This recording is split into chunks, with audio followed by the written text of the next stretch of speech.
attendant, le gouvernement va gérer le pays par ordonnance. Si on veut aller dans le schéma juridique, voilà ce qui correspond aujourd'hui à l'état de droit.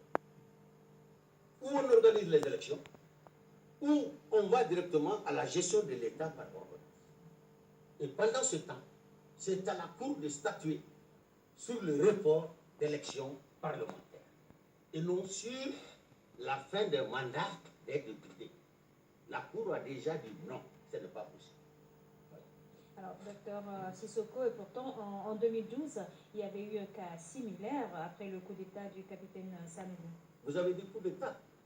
Nous étions dans une situation insurrectionnelle où le droit était totalement omis. Nous n'étions pas dans un contexte juridique.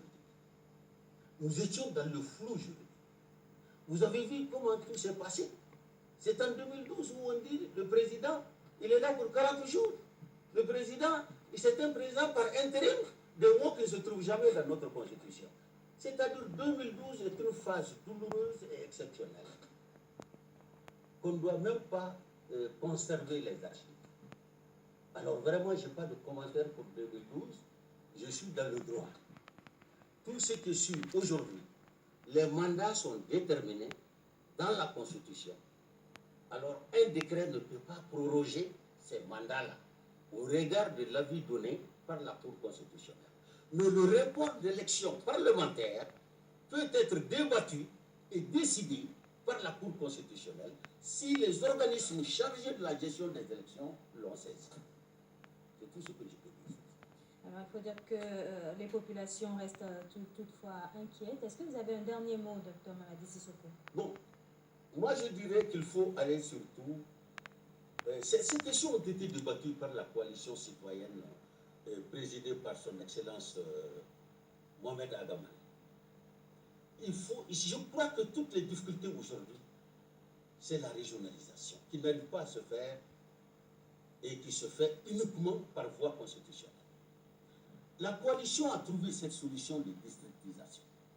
Je crois que c'est le canevas avec la société civile citoyenne qu'il faut suivre pour sortir de cette situation. Parce qu'avec ce mode de gestion territoriale, le gouvernement n'a pas besoin de révision constitutionnelle. Donc ils n'ont qu'à approcher rapidement cette coalition pour pouvoir trouver une solution rapide en vue de parvenir à cette paix-là. L'accord nous fournit des espaces de dialogue. Donc il faut une application intelligente et de par ce que je suis à travers la société civile, je crois qu'il faut s'intéresser à leurs travaux.